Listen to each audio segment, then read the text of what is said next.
lindos, lindos.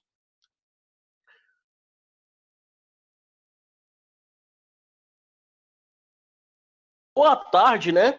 Fala, galera, como é que vocês estão? Espero que todo mundo esteja bem, que vocês estejam todos na paz. A gente ainda entrando ainda, mas olha só, é um prazer inenarrável. Semana passada a gente não se encontrou porque nossa aula na terça, né?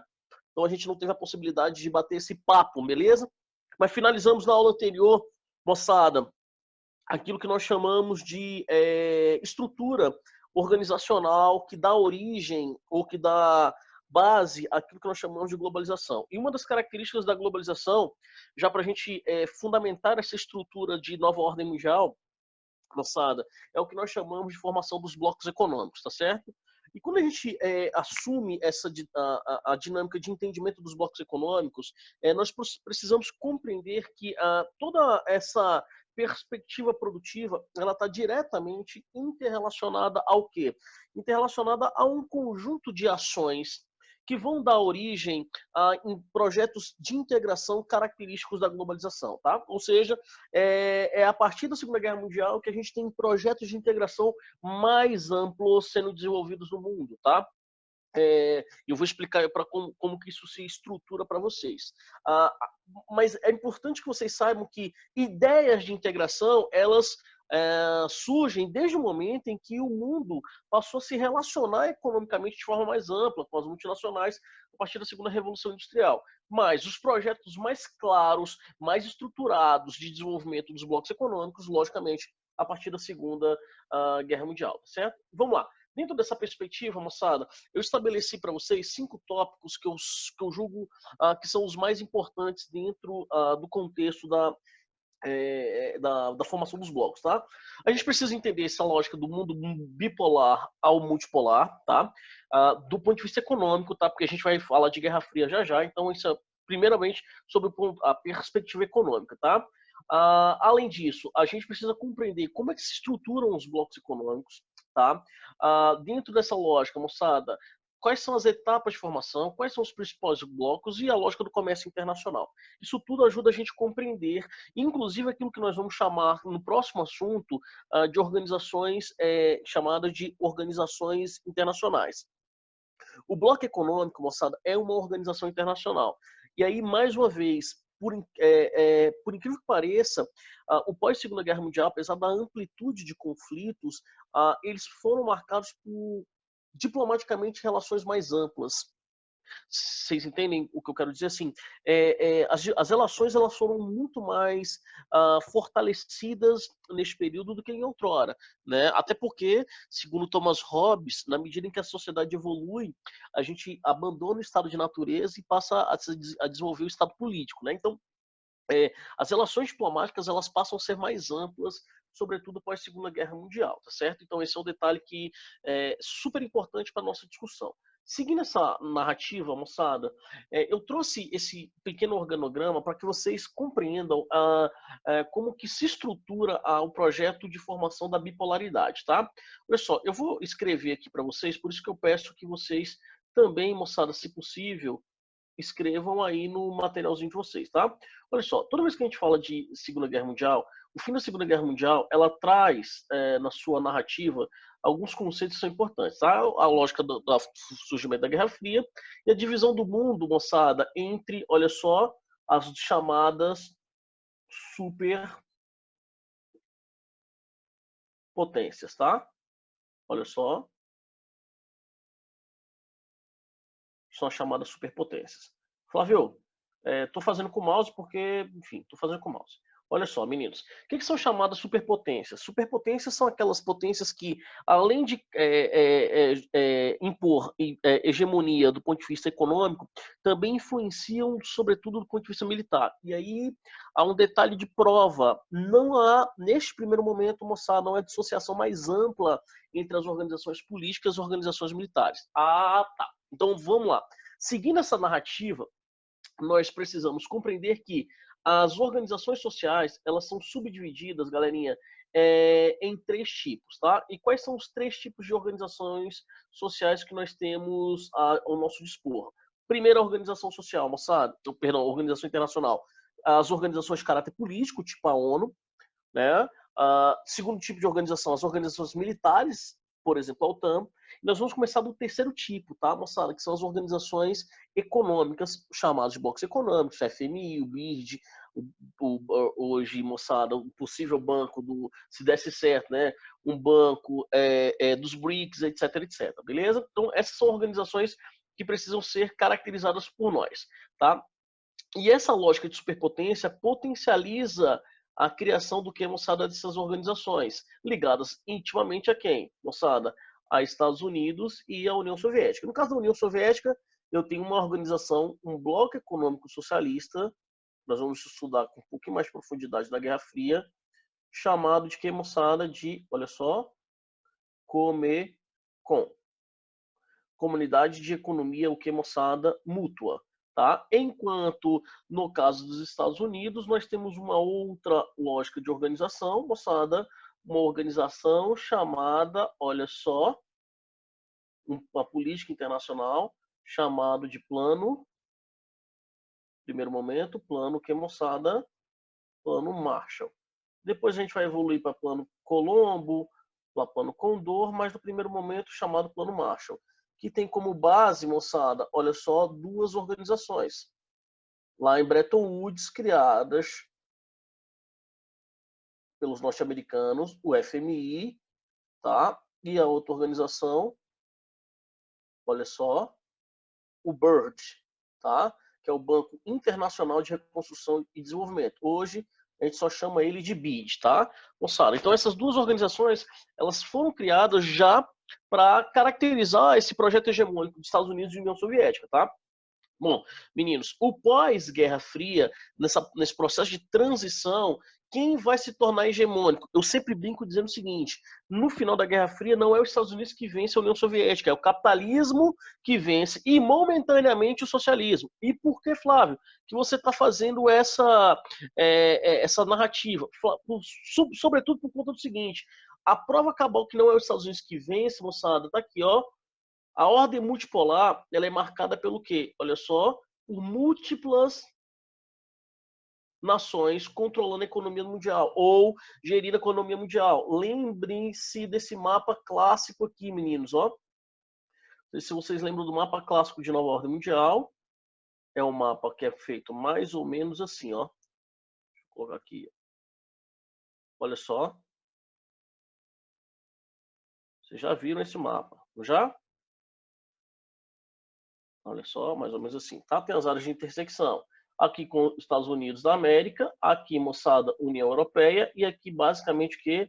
O Japão exercendo o que? Forte influência sobre essas regiões aqui, tá certo, meninos? Então, a gente tem múltiplas nações, né, controlando o planeta, tá? Lembrando, meninos, que um dos motivos da derrota da União Soviética foi justamente o que? Não conseguir se adaptar a era ou o meio que o Milton Santos chama de meio técnico-científico que informacional. Então esse é um detalhe super importante, tá? Vai, quem é a Ana que está perguntando, vai ficar salvo, tá? Vai ficar salvo, Ana. Eu sempre estou colocando lá, no final da semana eu sempre coloco todas as aulas da semana, beleza? Então, moçada, um dos motivos da União Soviética não conseguirem, como nação, não conseguir transpor a barreira da bipolaridade foi justamente ela não se adaptar à terceira revolução industrial. Esse é um detalhe super importante da nossa discussão, tá certo? Vamos lá. Segue o jogo. Meninos, dentro desse contexto, a gente vai precisar estruturar o que nós chamamos de comércio internacional, tá?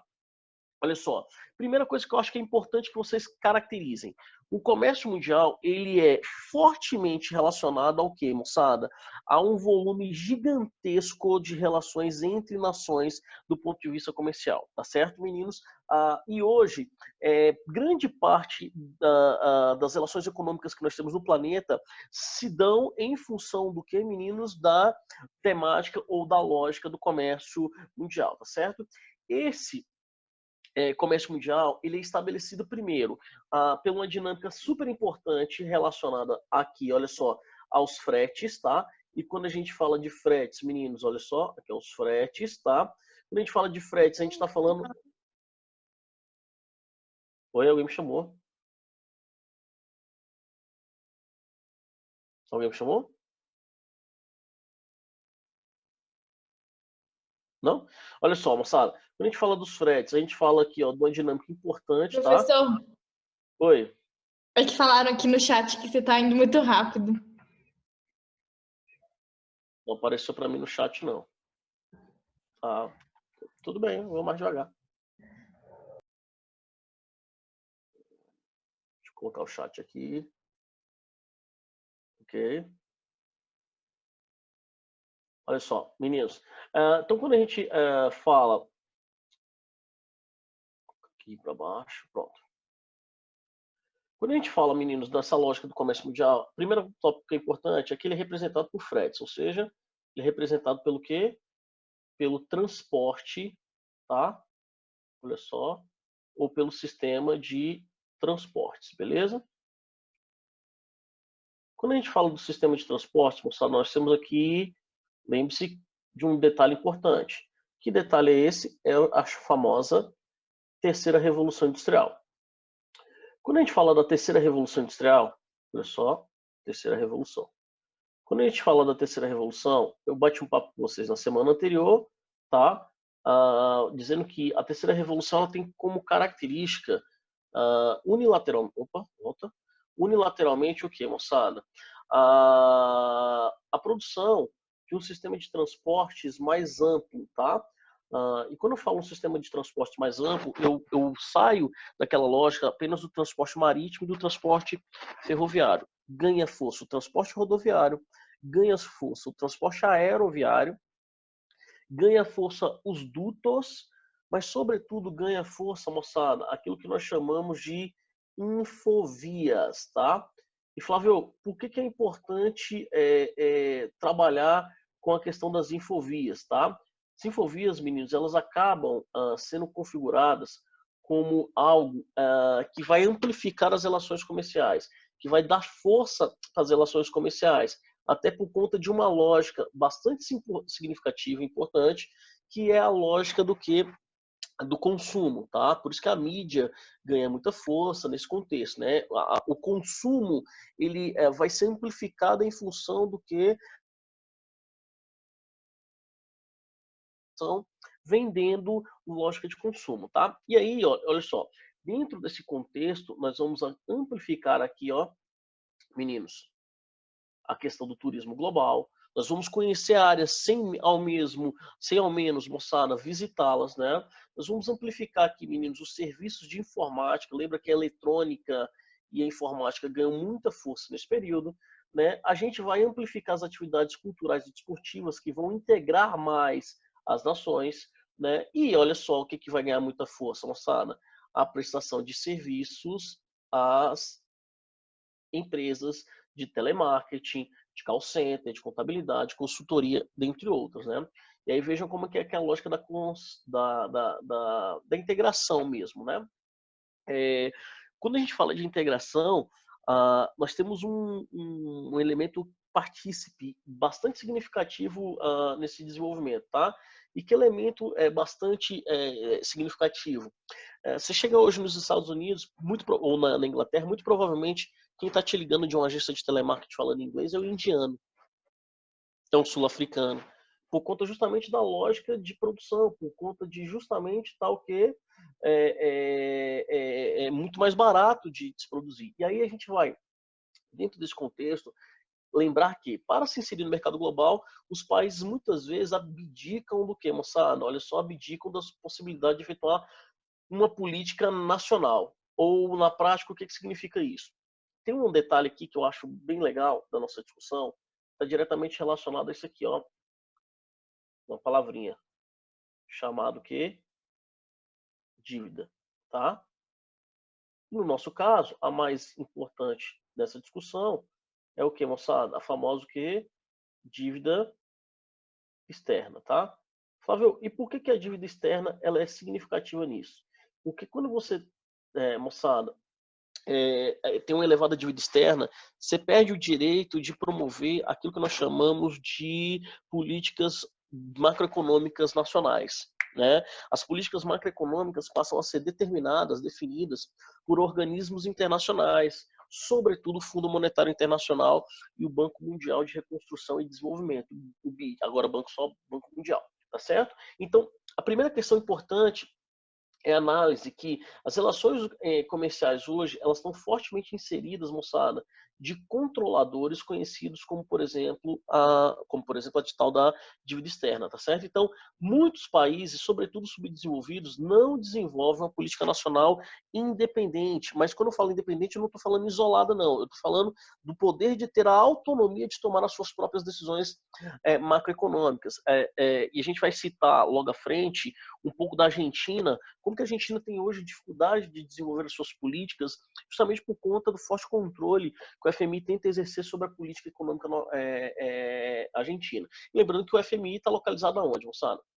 O FMI está localizado nos Estados Unidos, ou seja, tem uma forte influência também, meninos, dos norte-americanos, as políticas econômicas determinadas pelo Fundo Monetário Internacional. Beleza? Bom, seguindo, aliás, antes da gente entrar nessa parte, eu gostaria de fazer algumas contribuições, tá? Eu vou citar para vocês alguns termos que são interessantes. Toda vez que a gente fala da integração, olha só, alguns tópicos são muito importantes, tá? O primeiro deles, moçada, é o conceito que a gente já trabalhou anteriormente, tá? Que é o conceito de aldeia global, tá? Lembre-se que esse conceito ele é desenvolvido, meninos, pelo cara chamado Marshall McLuhan, tá? Que é um comunicador, meninos, canadense, que tinha como base, olha só, conceito de aldeia global, como base do seu pensamento a seguinte retórica, tá? A seguinte fala, né? Ele afirmava que o meio era a mensagem, né? Que nós somos fruto da mensagem que alguém que controla o meio quer nos transmitir. Beleza? Só que tem um detalhe que é importante. Ele falava que esse grau de integração gerado pelas infovias é tão grande, tão grande, tão grande, que nós montamos uma aldeia global, o que nós muitas vezes chamamos, mostrado na geografia, de, olha só, chamamos na geografia de teia global. Essa teia, ela é potencializada pelo que, moçada? Pelos famosos blocos econômicos, tá certo?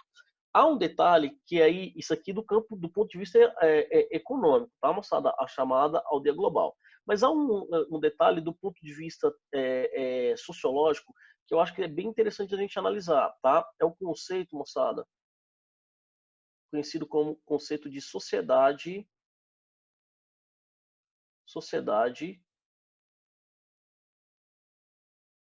em redes, tá? Não se escrever com o mouse não, vai ficar assim mesmo. Beleza? Sociedade em redes, beleza? Toda vez que a gente fala de sociedade em redes, moçada, esse termo aqui despenca em prova, tá? E é muito, muito da lógica do Castells, né? É um sociólogo importante aí do século XXI, século XX, XXI, moçada, que fala dessa sociedade em redes. E ele fala o seguinte, que hoje o grau de integração é tão grande que nós criamos mais do que uma integração entre essas sociedades. Nós criamos um conceito importante, que é o conceito de interdependência global. Tá? Então, o que é a aldeia global? É a integração. A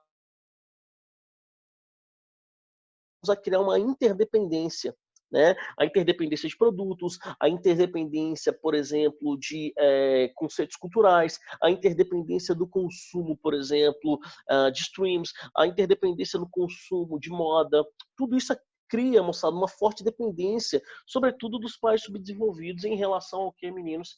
Em relação àquilo que nós chamamos de mercado global ou comércio mundial. O comércio mundial ele é pautado nesses dois princípios, o princípio de aldeia global e o princípio de sociedade em redes, tá? Um defendendo a integração, outro defendendo a interdependência. Detalhe muito legal dessa discussão é que quanto mais global são as relações, maior é a interdependência, tá certo, moçada? Ou seja, o que seria, por exemplo, do Brasil se não fosse a China hoje?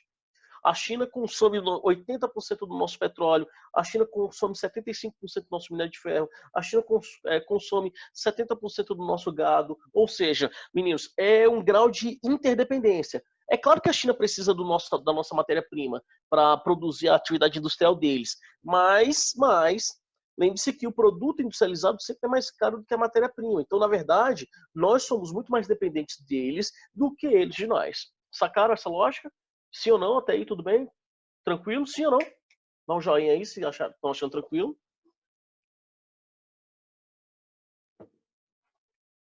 Não apareceu nem o joinha. Não apareceu nem o joinha. Ah, joinha. Se liga, olha só. Meninas, então seguindo essa lógica, lembre-se desses dois conceitos, sociedade em rede e aldeia global, tá? Vamos lá. Um símbolo, moçada, da criação das organizações comerciais e das organizações ligadas à formação de blocos econômicos é justamente a OMC, tá? Cuidado. Lá na Guerra Fria, quando a gente chegar em Guerra Fria, moçada, eu vou ensinar para vocês isso aqui, ó. O Acordo de Livre Tarifação, tá? O Acordo Geral de Tarifas Livres, tá? Moçada, olha só o GATT. O GATT é o primeiro projeto de organização econômica entre nações, tá? Só que isso aqui é só, moçada, uma união tarifária. Vou explicar para vocês um pouquinho mais à frente, tá?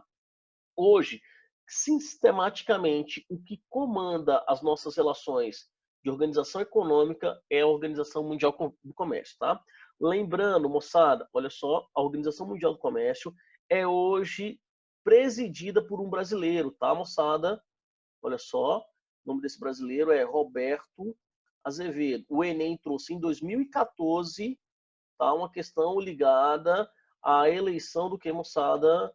Do Roberto Azevedo, tá certo?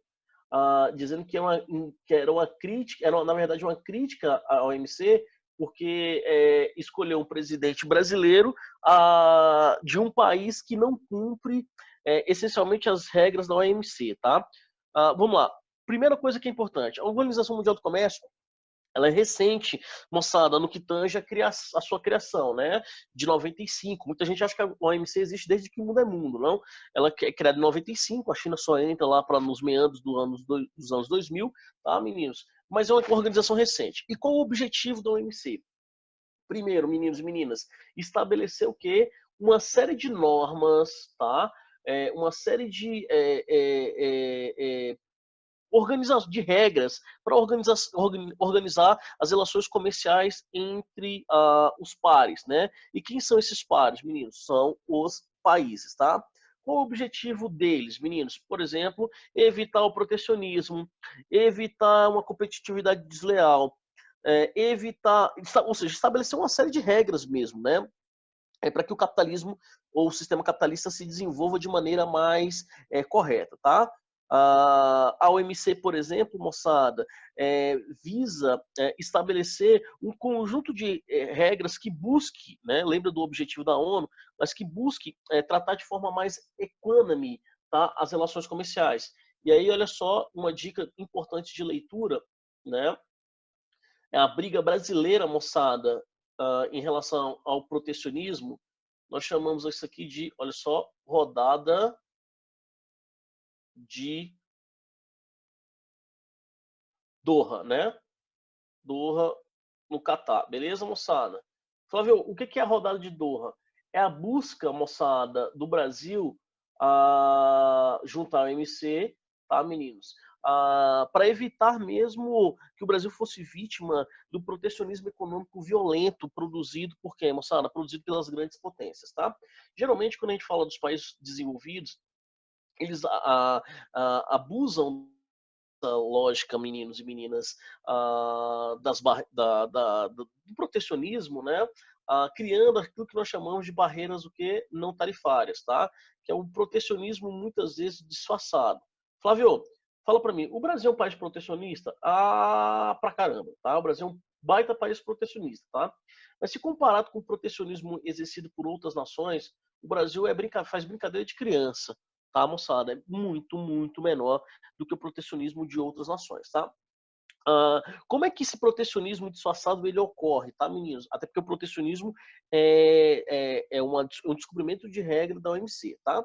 Como é que esse protecionismo ocorre? Primeiro, meninos, olha só, com a chamada defesa comercial, tá? Quando a gente fala da defesa comercial, nós damos um nome a isso, tá, meninos? É o dumping. Tá? O dumping nada mais é, moçada, do que a prática internacional de comercializar mercadorias com preço muito abaixo, moçada, do valor de mercado. Então imagine só comigo, né? Nós temos hoje o barril do petróleo custando $30, quase $35, beleza? Se a Arábia Saudita coloca o preço do petróleo, moçada, rodada de Doha está relacionada ao projeto de protecionismo, de luta dos países subdesenvolvidos para quebrar o protecionismo das grandes potências desenvolvidas. Tá? Então, a tentativa junto à MC dos países subdesenvolvidos para, de alguma forma, quebrar o protecionismo exagerado aos produtos do mundo subdesenvolvido. Tá? E o líder desse projeto é o Brasil. Beleza? Olha só, um dos, né? Bom, meninos, então o que é o dumping? É uma prática comercial de preços abaixo do valor de mercado. Então, você pega o barril de petróleo custando $35, aí a Arábia Saudita coloca e passa a vender o petróleo a $10. Claro que todo mundo vai correr para a Arábia Saudita. Mas, cara, quanto que custa o preço de produção dele? Quanto que é o custo diário, moçada, de produção de um barril de petróleo? Será que a Arábia Saudita está cumprindo as regras comerciais? Não, ela estava colocando o preço muito abaixo do valor de mercado para, de alguma forma, prejudicar um dos seus concorrentes, tá? Isso é o que nós chamamos de dumping, tá? E a OMS quebra o dumping, mas bom, quebra o dumping só quando é conveniente, né? Porque na prática o dumping continua acontecendo entre as nações, tá certo, moçada? Outro ponto importante é a imposição de cotas, tá? Quando a gente fala de imposição de cotas, moçada, basicamente é um elemento limítrofe para a entrada de produtos em um determinado país de frutos de importação. Então, por exemplo, eu lembro muito de um amigo meu que ia para os Estados Unidos fazer enxoval, né? Aí ele trazia um mundaréu, cada vez que o filho dele nascia, ele trazia um mundaréu de coisas dos Estados Unidos, ia para lá fazer só enxoval. Na última vez ele foi pego e ficou revoltado, foi pego na alfândega e ficou revoltado, porque ele estava trazendo enxoval para ele e para mais 5 filhos de amigos. Ou seja, ele estava trazendo um valor. Mas Flávio, por que isso acontece? Justamente para proteger o mercado, né, nacional. Então, por exemplo, no caso do Brasil, você tem um limite de importação. Né, porque dependendo da época do ano, ficava mais barato você viajar, dependendo da época, né? Ficava mais barato você viajar para os Estados Unidos e comprar as coisas lá do que comprar no Brasil.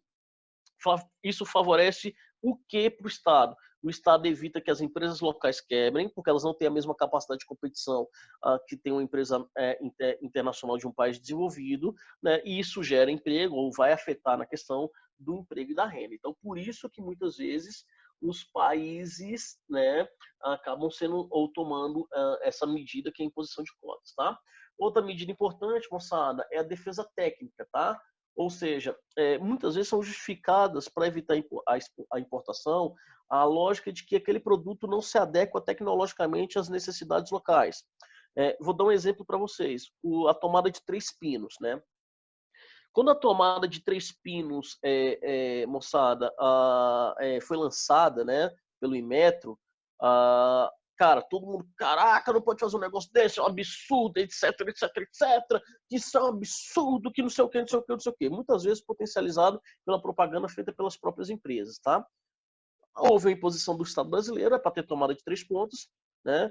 E com uma justificativa extremamente plausível, tá? Que justificativa é essa? Cara, tomada de 3 pontas ela é muito mais segura porque você tem um aterramento. E é engraçado, né? Eu, quando era criança, cansei de ver pessoas tomando choque na tomada, né? E gente, inclusive em São Paulo, porque a voltagem é mais baixa, morrendo pregado na tomada. Criança morrendo pregado na tomada. Hoje você não observa isso. Ela é muito mais difícil de acontecer um acidente. A indústria se adaptou, a indústria nacional se adapta mais rápido, né? E aí acabamos que essa foi o que uma defesa técnica para que a gente favorecesse de alguma forma a produção local, tá certo? Outra questão importante, moçada, é a imposição de subsídios, tá?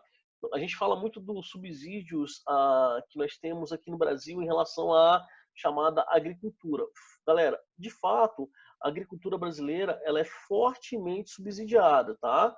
Sobretudo os grandes produtores. Mas cuidado, se comparados com o industrial e o agricultor europeu e norte-americano, a produção deles é muito mais subsidiada, muito mais fortemente subsidiada do que a nossa. Tá certo? Isso é um detalhe importante, porque o subsídio acaba dando maior competitividade ao produtor local. Entenderam? Então, por exemplo, você pega a agricultura europeia, ela é diversificada como a brasileira? Não, mas ela é altamente produtiva? Altamente produtiva. Um dos motivos, elevados subsídios, tá certo? E lá com a diferença, tá? Subsídio é preferencialmente para quem? Para pequenos e médios produtores. Até porque latifúndio lá é proibido, né? E no Brasil, o subsídio vai para quem, moçada? Para grande produtor de terra, tá certo? Jesus e eu falaremos disso com vocês, beleza? Outro detalhe importante, moçada, é a criação também ligada à questão agrícola, tal, e produção de alimentos, moçada, as chamadas barreiras fitossanitárias. Cita aí, o que são barreiras fitossanitárias, tá? São as barreiras que impedem, moçada, com normas sanitárias rigorosas, a entrada de produtos, tá, meninos? Sobretudo agrícolas nos países desenvolvidos, tá? A Europa, por exemplo, moçada, engloba também nessas questões dessas barreiras fitossanitárias produtos que são de áreas de desmatamento, tá certo, meninos? Eles também impõem uma série de barreiras, né? Exemplo de uma outra questão relacionada a isso, o excesso de agrotóxico que nós temos aqui na produção brasileira, tá? Esse produto, quando chega na Europa, moçada, ele não entra, tá? Porque na Europa tem limite de uso de agrotóxicos, de insumos agrícolas no gerais, na produção de alimentos. Então, o produto brasileiro tem uma forte barreira em relação a isso, tá, moçada? Utilização forte de agrotóxicos. Tudo isso aqui, meninos, é uma forma velada de estabelecer isso aqui, ó. Estabelecer o quê? Protecionismo disfarçado. Agora, em alguns casos, como é o próprio Estados Unidos, moçada, esse protecionismo não é disfarçado, não. Esse protecionismo é escancarado, né? Exemplo disso, a sobretaxa. O produto brasileiro, determinados produtos brasileiros para entrar nos Estados Unidos, meninos, eles são sobretaxados, ou seja, uma tarifa muito mais elevada. Vou dar um exemplo para vocês. Carne. A carne brasileira nos Estados Unidos ela é super sobretaxada, tá? Só para a gente ter uma noção básica do que significa isso. Enquanto, por exemplo, a carne brasileira custa, por exemplo, sei lá, vou dar um exemplo, R$ 5, $5 o quilo para entrar na China, né? A carne brasileira, a mesma carne para entrar nos Estados Unidos custaria $60. Entenderam? Mas o custo de produção da China é menor. Tudo bem, mas o custo de produção do Brasil é o mesmo, independente se ele está vendendo para a China ou para o Brasil, ou para os Estados Unidos. Né? Ou seja, meninos, os Estados Unidos faz isso para que haja a preferência de compra de produtos norte-americanos. Então, esse é um outro detalhe importante, tá certo? Bom, vejam aí como é que eu tô tecnológico, estou metendo até um bonequinho aí cabuloso. Olha só, imaginemos que esse cara pensa, beleza? Olha só, meninos. Vamos lá, primeira coisa que eu preciso que vocês entendam. O que são os blocos regionais, tá? Quais são as suas funções? Primeiro, integrar, né? Integrar o que? Economias. Qual o objetivo? Opa, qual o objetivo, moçada? Principal objetivo é competição, competitividade. Então, os blocos econômicos, quando eles são concebidos, eles têm um objetivo muito claro de gerar aquela região mais competitividade, tá? Vamos lá. Qual é a lógica dos blocos econômicos? Acabei de explicar para vocês a lógica, né, moçada? Integração e interdependência, beleza?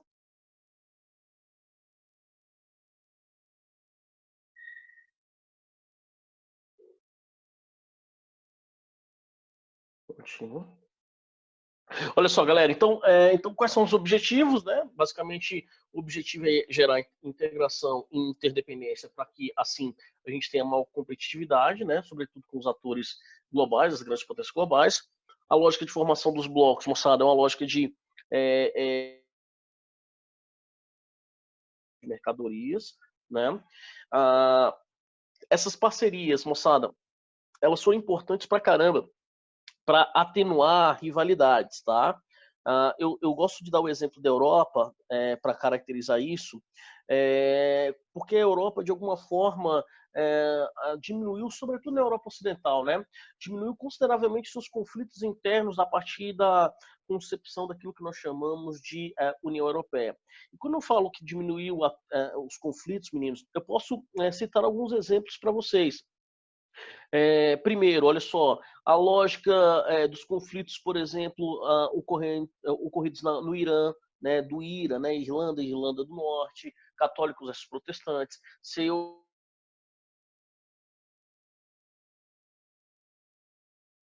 terrorista conhecido como ETA, que virou até um partido político, né, na Espanha, no País Basco. A Força Corsa Nacional, que também desejava separatismo, diminuiu o seu poder. As províncias separatistas da Itália, a província de Gênova, por exemplo, você não ouve mais falar nesse processo ou nesse ideário, aliás, não ouviu por muito tempo falar nesse processo de separação. Quando que essas coisas geralmente voltam à tona, moçada? Quando nós temos crises econômicas, tá? E quando a gente fala de ter crises econômicas, colocar lá isso. Quando a gente fala na lógica de ter crises econômicas, nós temos um detalhe que é super importante da nossa discussão, tá? Primeiro que as crises elas são mais rápidas, né? Segundo que as crises potencializam o nacionalismo e o isolacionismo, o separatismo são políticas nacionalistas, tá? Vejam que depois da crise econômica da União Europeia, a gente voltou a ter projetos de separação da Catalunha, a gente voltou a ter, moçada, conflitos no Reino Unido, né? Vejam que eu que pensei que nunca ia escutar isso, ouvi políticos norte-irlandeses versando com a possibilidade de comporem com a Irlanda um país em função da participação deles, da Irlanda, né? Naquilo que nós chamamos de União Europeia. Então, esse é um detalhe também deveras importante para a gente discutir, tá? Além disso, meninos, vou colocar aqui. Além disso, olha só, nós temos um aumento de áreas de consumo preferencial, tá? O que significa na prática isso? Né? O consumo ainda ele é fortemente, moçada, instalado nos países desenvolvidos. Entretanto, eu falei para vocês dos fatores locacionais. Um dos fatores locacionais singulares dentro dessa lógica de produção econômica atual é a questão da formação de novos mercados de consumo. E talvez por isso a África não seja tão desejada do ponto de vista da especulação financeira, etc, etc. Por quê? Porque a África ainda não tem um mercado de consumo efusivo, né? Diferente da Ásia. A China hoje é o maior mercado consumidor do planeta, aliás, é o maior mercado consumidor do planeta desde 2014. Né? Então vejam como que isso é significativo. Imagine só a China transpor os Estados Unidos em termos de consumo. Cara, parece surreal, mas a coisa de fato acontece. Então, essas lógicas de aumento de áreas de consumo também são elementos significativos para a formação dos blocos. Tá? Aumento da capacidade concorrencial, que eu havia citado para vocês, e por último, né, a maior possibilidade de acumulação de capital. Até porque, moçada, aí a gente vai entrar numa perspectiva muito importante que é a margem de lucro. Né? Eu, por exemplo, ou tento ser músico, né? Brinquei um pouquinho com a música. Cara, é muito doida, né? Muito doido isso, né? Como que instrumento musical, quem é músico sabe o que eu tô falando, como que instrumento musical, ele é caro, né? Como que dispositivos eletrônicos, né? É caro, celulares, etc, etc no Brasil. Beleza? E, assim, a galera descobriu o Xiaomi, né? Lá na China.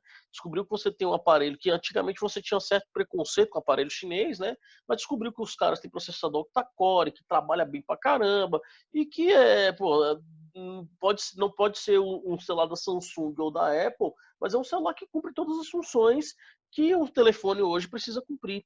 Entendeu? Então, bom, o que a gente observa? Que, inclusive, as próprias empresas, as grandes corporações, buscam esses mercados para aumentar a margem de lucro, né? O projeto de acumulação de capital. Então, esse é um detalhe super importante da nossa discussão, tá?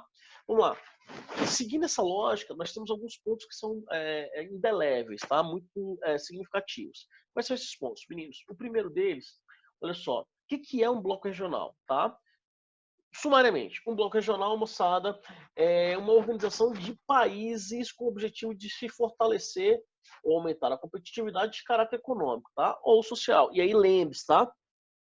Um bloco econômico é uma parceria econômica, mas ela nasce com parceria econômica, mas ela não se limita a parcerias econômicas, tá certo, moçada? Então, por exemplo, a União Europeia e a OTAN estão diretamente associadas. Né? Outro detalhe importante, essas cooperações econômicas também são cooperações que precisam ser fundamentadas do ponto de vista social. Aí eu quero dar um exemplo para vocês. Né? Um dos objetivos da União Europeia é fortalecer economicamente os países da Europa meridional, ou seja, da região sul da Europa. E, Flávio, por que o objetivo é fortalecer os países do sul da Europa? Para justamente evitar o quê, moçada?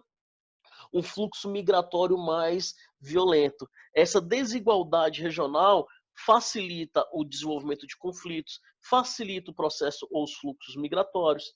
Então, por décadas, o que a União Europeia fez? Investiu nos países do sul da Europa para eles se desenvolverem. Até porque esses países têm industrialização tardia. Então, em termos de desenvolvimento econômico, eles ainda estão muito atrás do restante da Europa, tá certo? Então, por favor, esse é um detalhe importante, tá? Outro ponto legal, moçada, quando a gente fala desse projeto de regionalização, né, a economia mundo, que a gente chama de sociedade de mercado de economia mundo, tá, moçada, ganhou muita força a partir da década de 90, e por isso que o capitalismo se propagou de forma muito acelerada, tá? E aí, meninos, também fortalece o quê? As grandes corporações que tiveram um entendimento de como que esse mercado funcionava. Sobretudo, por exemplo, veículos de mídia. Um dia desse eu estava trabalhando, fazendo uma pesquisa, né? Cara, se você a gente tem 17 grandes grupos de mídia no planeta Terra. 17. Nós temos no Brasil 5. Globo, Record, Bandeirante, Grupo Folha e SBT. Esses 5 grupos de mídia, moçada, controlam algo em torno, meninos, de 85% do mercado midiático do Brasil. E o que significa na prática isso? Eles comandam, moçada, hoje, a TV aberta, a TV fechada, as rádios, os jornais e os principais portais de notícia na internet. Ou seja, moçada, controlam praticamente a informação. Então, esse é um ponto que a gente precisa destacar em relação aos blocos regionais, tá? O fator geográfico favorece, logicamente, a formação desses blocos, mas ele não é excludente, né? Você pega, por exemplo, a PEC, né? A PEC foi formada com países da América e países da Ásia. Então, isso não é elemento excludente, tá certo, moçada? Detalhe importante, deixa eu voltar aqui, deixa eu voltar. Existem países, meninos, que podem... Bloco econômico é uma confederação, tá? Eu vou anotar isso aqui porque, cara, isso é importantíssimo, tá? Um bloco econômico é, antes de mais nada, uma confederação, tá? E o que é uma confederação? Estar no bloco econômico é uma opção, tá? Olha só, o bloco econômico é uma confederação. O que é uma confederação, moçada? Confederação nada mais é do que uma união de estados que são autônomos. Beleza? Essa união de estados autônomos, meninos, pode ter uma separação, a pessoa, o grupamento de países pode sair a hora que quiser. O exemplo disso é o Brexit. Você não teve Angela Merkel lá com uma escopeta com Jack Panzer, chegando lá em Berlim, invadindo o Palácio de Buckingham e fazendo a rainha de refém, por conta do Brexit. Por que isso não acontece? Justamente pelo fato de ser uma confederação. Estar no bloco é uma opção, diferente de uma federação, que é uma união indissolúvel, tá certo, moçada? Então, neste caso, é importante lembrar que uma confederação é uma opção, moçada, do espaço, ou, perdão, ou do Estado, tá certo? Então, esse é um detalhe que é importante, beleza? Pra gente destacar. Segunda questão singular, moçada. Olha só, quando a gente fala de blocos econômicos, a gente fala de graus de integração, tá? Eu vou colocar aqui para vocês. Olha só, nós temos os chamados graus, tá? De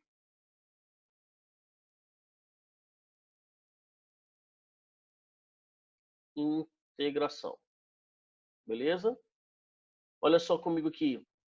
Quando a gente fala dos graus de integração, moçada, nós temos alguns pontos que são significativos, tá?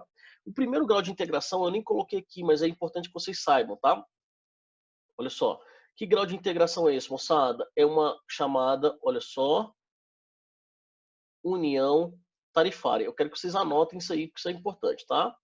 Olha só, chamada união tarifária. Brothers, o que é uma união tarifária? É quando você estabelece, olha só, meninos, de forma bilateral ou multilateral, tarifas que sejam comuns, tá? Flávio, quando a gente fala de união tarifária, a gente está falando do que, por exemplo? Olha só, Estados Unidos e Canadá fecharam uma parceria para que todos os produtos minerais tivessem tarifa comum na hora da compra, tá certo, moçada? Isso é uma união tarifária. A união tarifária, meninos, é o primeiro grau de integração do bloco econômico. Então, seguido depois, olha só, de uma zona de livre comércio, tá? E de uma união aduaneira, tá? Vamos lá, quando a gente fala de uma zona de livre comércio, a gente está falando de uma zona que garante o quê? A livre circulação de mercadorias. Opa, Não é a tarifa que é comum, é a circulação que é permitida. E aí, para essa circulação ocorrer, você pode diminuir as barreiras tarifárias ou você pode eliminar, tá? O exemplo disso era o NAFTA, tá? O NAFTA, moçada, era uma zona de livre comércio. Então, para simbolizar isso, nós temos uma zona no sul dos Estados Unidos, que agora é muito prejudicada pelas medidas do Trump, tá? De maquiladoras, tá? Flávio, o que são as maquiladoras? Maquiladoras vêm de maquiagem, tá, moçada? Olha só, você pegar o estado norte-americano, pegar aqui, tem um desenho aqui, pá. Bom. Se você pegar o estado norte-americano, aqui você tem México, beleza? Aonde que ficam as maquiladoras, Flávio? Fica justamente, olha só. Fica justamente aqui nessa região aqui, moçada, olha só. Toda essa região aqui, ó, são de maquiladoras, tá? Flávio, o que acontece com essas maquiladoras? Eles maqueiam um produto americano, mas na verdade é um produto produzido no México. Né? E maqueiam, vendem como produto americano aquilo que é produzido no México, com o custo de produção do México, mas com preço norte-americano, tá? São empresas de fronteira, empresas de maquiagem. A Ford faz muito isso, né? Então os produtos que saem dessas regiões são produtos mexicanos, né? Mas que são vendidos com valor americano, tá? Isso só é permitido por quê? Porque neste setor, sobretudo automobilismo, tecnologias, etc, telecomunicações e tal, você tem uma livre circulação de mercadorias para facilitar o desenvolvimento dessas empresas aqui, ó, chamadas de maquiladoras. Sacaram, senhores? Então, esse é um detalhe bastante importante da zona de livre comércio, beleza? Uma união aduaneira, moçada, ela tem uma outra característica, tá certo? O que é uma união aduaneira, moçada? É uma união que garante duas questões. Primeiro, olha só, uma tarifa externa comum, chamada de TEC, tá? E, meninos, a circulação de pessoas, cuidado, tá? Não é circulação de mão de obra, eu falei circulação de pessoas. Flávio, existe uma diferença entre os dois, por quê? É bem básica.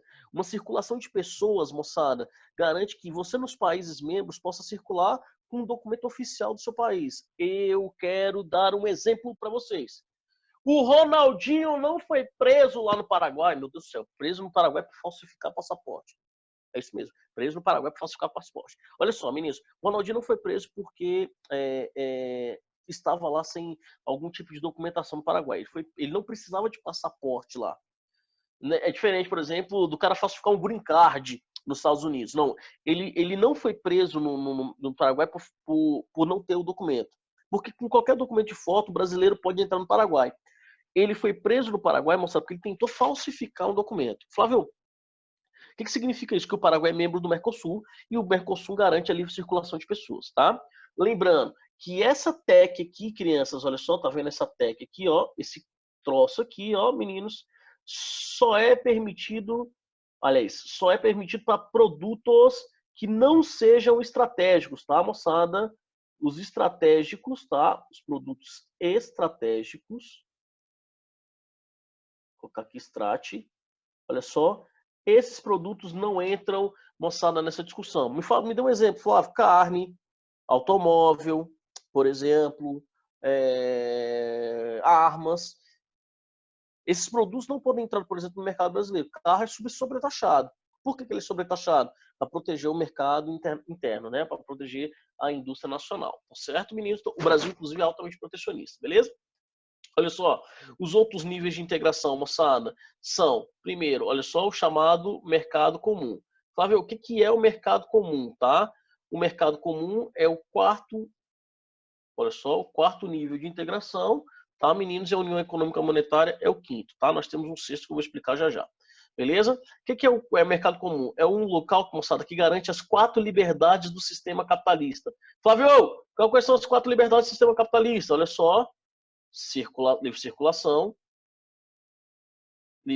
de mercadorias, livre circulação de serviços, livre circulação de capital. Mais do que, moçada, a livre circulação ou a livre concorrência, tá? Meninos, lembre-se que isso aqui é definido não pelos países atuais, né? Isso aqui é definido por quem? por Adam Smith, David Ricardo, tá certo, moçada? Para que a gente tenha a formação, olha só, de um intrabloco, tá? E um símbolo disso é que a gente vai ter a garantia, olha só, meninos, nessa produção de mercado comum, por exemplo, quando eu falo pessoas, também o que, meninos, mão de obra. Isso não existe na União Aduaneira, tá, moçada? Olha só, quando a gente fala de União Aduaneira, se um argentino quiser vir trabalhar no Brasil, ele pode. Mas ele precisa, antes disso, ter o que, meninos? Um visto de trabalho para jogar uma bola no Brasil, para, sei lá, para trabalhar no Brasil, tá certo? Ou seja, ele precisa de uma autorização. Lá não. O acordo de change, que eu vou explicar para vocês, de 1973, garantiu que, moçada, olha só, um cara, por exemplo, possa morar na Alemanha e trabalhar na Holanda todos os dias, ou na França. Fazer aquilo que nós chamamos de imigração penal. Meninos, então, nós chamamos isso de mercado comum, tá certo? E o último estágio, moçada, aliás, o penúltimo estágio, é o que nós chamamos de quê? De união econômica e monetária. O que é uma união econômica e monetária, meninos e meninas? É a definição de políticas macroeconômicas em comum, mas além das políticas macroeconômicas, vou explicar, Isa, já já, tá? Além das políticas macroeconômicas em comum, nós temos também, olha só, moçada, políticas sociais comuns, proteção, tá? Sistemas de proteção comum, tá, moçada? Além disso, ajuda no desenvolvimento também que sejam comuns. E para garantir tudo isso, é necessário que a gente tenha o quê? Parlamento em comum, Banco Central em comum e moeda em comum. Tá? Aí a gente vai ter a formação daquilo que nós chamamos de união econômica e monetária. Me dê um exemplo disso, Flávio. A própria União Europeia é a principal união econômica, aliás, a única união econômica e monetária no planeta. A gente pode ter até um exemplo de maior integração do que uma união econômica e monetária. Mas maior do que isso aqui, moçada, deixa eu voltar aqui, ó. Maior do que isso aqui é só isso aqui, ó. A chamado que união política, tá? Flávio, o que é a união política? É quando você tem centralização do poder, tá? Vários países integrados a um poder central, tá? É o caso, por exemplo, do Reino Unido, ou é o caso, por exemplo, da antiga ou da ex-Yugoslávia, da ex-União Soviética, tá certo, moçada? Ponto. O que eu quero que vocês destaquem aqui? Olha só, essa união política é uma grande preocupação. Muitos países, né, vendem a lógica de que uma união política é o objetivo da União Europeia, né? E colocam a Alemanha da Angela Merkel como uma tentativa de integrar, né? O próprio Churchill falava disso, né? Que o sonho do Churchill é que a gente tivesse a formação dos Estados Unidos da Europa, né? Mas não, moçada, não é difícil de a gente ter uma integração quando a gente fala assim de macroeconomia, tá certo? Vamos lá, umas perguntas. União tarifária, tá? O que é união tarifária, Isa? Primeira coisa, união tarifária é quando você estabelece especificamente indexação ou taxas comuns a determinado produto, tá certo? Para facilitar a circulação dele. Então, por exemplo, o Canadá vende madeira a $50 a tonelada para os Estados Unidos. Os Estados Unidos vendem madeira a $50 a tonelada para o Canadá. Entendeu? Então, eu tenho uma tarifa comum, tá? Isso não significa que a circulação é garantida, que ela pode entrar quanto puder, a hora que quiser. Isso não acontece, tá certo? Então, eu tenho apenas uma tarifa comum para determinados produtos. Isso é uma união tarifária, tá? Respondi? Respondi, Isa? Se eu respondi, diga que sim. Se eu respondi, diga que não. Obrigado, gato. Olha só. Prof, Bia, a Inglaterra não ter adotado o euro foi uma medida de protecionismo? Cara, Bia, sua pergunta é tão linda que eu acho que eu vou responder até em pé. Olha só, meninos, não, tô brincando. Quando a gente fala de protecionismo, cara, grava isso pra mim, pelo amor de Já, de Buda, do Goku, da galinha pitadinha, de qualquer coisa. Toda vez que a gente fala de moeda é um elemento nacionalista. A ideia de criação da moeda é justamente para que você tenha proteção à economia local. Quando o euro surgiu, a primeira medida da Inglaterra foi falar o seguinte: eu não vou adotar essa moeda porque eu vou dobrar a minha economia ao processo decisório que seja o quê? Do bloco e não minha. sacou a lógica? Como todo mundo visita a Inglaterra, porque a Inglaterra é um país central na economia mundial, moçada, importante, protagonista, o que acontece com a Libra? Lei da oferta e da procura, muita gente procurando, custo de vida extremamente alto lá na Inglaterra, a moeda é supervalorizada. Flávio, qual a importância da moeda britânica ser supervalorizada? Poder de compra. Os britânicos acabam tendo o quê? Um poder de compra elevado, sacou? Então, Bia, linda, é sensacional isso, tá? É um instrumento do nacionalismo, ou seu instrumento do nacionalismo é uma medida protecionista, a moeda, tá certo? E o câmbio funciona justamente nesse processo. E aí alguém me perguntou nessa semana qual a diferença de câmbio flutuante essa semana, porque tá muito corrido. Esse negócio de AD eu estou trabalhando 5 vezes mais. Olha só, quando a gente fala, moçada, de câmbio, existem dois tipos, né? O câmbio flutuante e o câmbio flexível, tá? Ou o câmbio fixo, perdão, desculpa. Câmbio flutuante e o câmbio fixo. O que é o câmbio flutuante? É aquele que vai se movimentando a partir dos interesses do mercado econômico. Lei da oferta e da procura, aquela onda toda. O que é o câmbio fixo? Aquele que é determinado pelo Estado vigente. No nosso caso, nosso câmbio já foi fixo. A gente já determinou o preço do dólar. Tanto é que o real nasce mais valorizado do que o dólar. Confere? Só que, para a lógica de blocos econômicos, o que a gente precisa fazer? Por isso que o euro, olha só, outro segredo de o euro jamais custou menos que o dólar na história, desde a sua criação em 2001 para 2002. Ele é criado em 2001 e adotado em 2002. E por que o euro jamais custou menos do que o dólar, galera? Justamente pelo fato dele ser uma moeda de circulação limitada, mas do continente mais visitado do planeta Terra. Ou seja, muita gente precisa do euro para andarilhar pela Europa. Moral da história, a moeda fica supervalorizada. Consequência disso, meninos e meninas, a consequência é um poder de compra muito maior. Tudo bem? E eu acho que, olha só, com essa desvalorização do petróleo, com as crises políticas uma atrás da outra, a nossa moeda ela vai ser corroída, como há muito tempo, desde 1994 a gente não vê, tá, moçada? A gente tem uma moeda fechando quase no patamar de R$6, tá? A previsibilidade é que ela possa chegar até 7. E aí, velho, nosso poder de compra, quem sofre com isso é o mercado interno. O nosso poder de compra é isso aqui, ó. Quem puder me ver aí, ó. Nosso poder de compra é tiro na jugular, brother. Nós estamos ferrados. Pode crer? Tudo bem? Tranquilo até aí? Sim, olha Professor, só. Oi, gato, quem me chama? Quem me chama? Quem me chama?